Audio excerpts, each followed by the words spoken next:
तो गलत तरीके से रोशन को जेल भेजा गया। यह केस नहीं बनता था कि उसमें वो जेल जाए। मुझे समझ में नहीं आई। फिर मैं कह रहा हूँ कि ईश्वर जिस तरीके से इस परिवार को,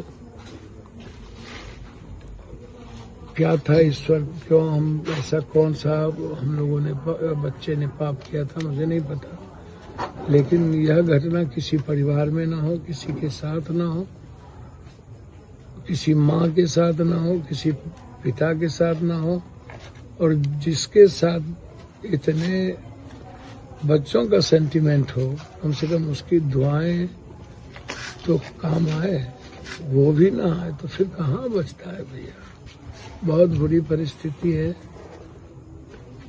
और मुझे लगता है कि कल रोशन निश्चित रूप से आएंगे और एक ही समाज में, इस गांव का, परिवार का, माँ का, पिता का, अपने रिश्तेदारों का सहारा है रोशन, निश्चित रूप से कल। सर एक सवाल, एक तो आपके क्षेत्र मतलब कोसी सीमांचल का ये लाल था, उसके बाद जो है जिस समाज से आते हैं उस समाज के लोग जो है काफी ज्यादा आज अपने नेता को खोज रहे थे इस घटना के बाद।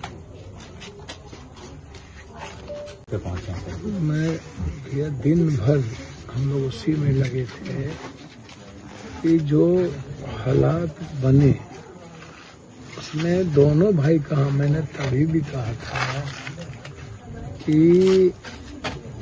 ऐसी कौन सी बड़ी घटना घट गई थी कि एक शिक्षक को जेल जाने की नौबत आ गई। शिक्षक से कोई भूल यदि हुई या नहीं हुई तो उसको वेरिफिकेशन करने की जरूरत, इन्वेस्टिगेशन करके। ऐसा कौन सा हिंदुस्तान पाकिस्तान का वार हो रहा था या इस तरह की कौन सी परिस्थितियां आ गई जिससे पूरा का पूरा क्वेश की स्थिति थी, पूरा नफरत पैदा हो रहा था। सब कुछ सरकार और प्रशासन ने और ज्यादा इसको पैदा किया। यूट्यूबर, ब्लॉगर, बाइफरकेट किया। हम उस वक्त भी कहे कि एक लंबी लकीर खींचने की कोशिश की गई और उसमें उलझाने का लगातार प्रयास हुआ। मैं फिर कह रहा हूँ, एक बड़े लेवल पर साजिश, क्या कल 20, 30, 40% ही ऐसे कोचिंग हैं जो बेंगलोर, अन्य जगहों पर लोग जाते थे, तो वह भी एक बहुत बड़ा कारण था कि जिसके कारण एक बड़ी साजिश हुई। कल क्या लगता है कि रोशन आनंद सर आएंगे, क्योंकि जिस तरीके से आपने कोशिश किया तो इनका पार्थिव शरीर जो है घर तक पहुंचा है। परिवार बहुत ही व्याकुल और मतलब अनएक्सपेक्टेड ऐसी घटना। मैं कई बार अभी भी मैंने कहा दरभंगा में, कभी कभी वक्त ना इंसान को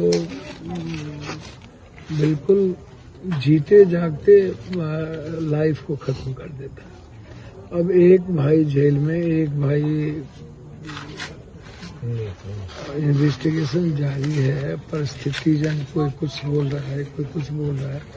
मैंने सुबह ही 9:30 पौने 10 में ट्वीट किया था, जब हम एडीजे के यहाँ से लौट रहे थे और हमको 8:15 बजे के लगभग खबर मिली तो हम नेपाल तुरंत फोन किए,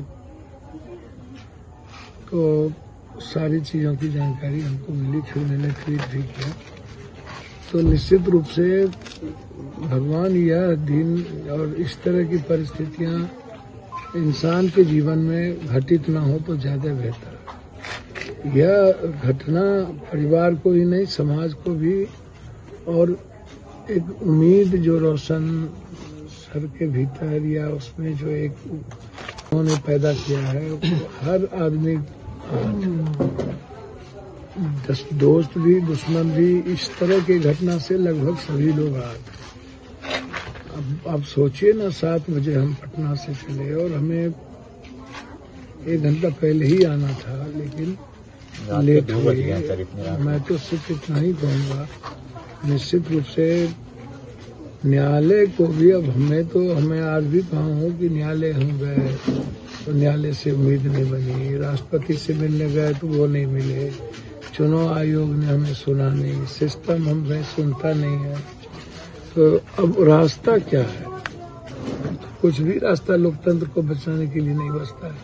उस तरह रोशन के साथ ऐसी कौन सी इतनी बड़ी घटना घटित हो गई थी, टीवी पर, चैनल पर, सरकमस्टेंशियल भी देख रहे हैं, कोर्ट देख रहा है, सो मोटो नोटिस लेता है और खुद ही अखबार पढ़ते हैं न्यायालय, और उसके बाद सिस्टम कितना इंसान को मजबूर कर देता है, किस तरीके से परिस्थिति पैदा करती है, और फिर वो सिस्टम कैसे लोगों के जिंदगी को छीनता है, उसके रास्ते सच्चाई के बंद हो जाते हैं। ये जो सिस्टम है ये बहुत ज्यादा डेमोक्रेसी के लिए भी खतरा बन चुका। ह्यूमन लाइफ के लिए तो सिस्टम है ही नहीं, दूर दूर तक। अभी हम 6 मर्डर के बाद यहाँ हैं।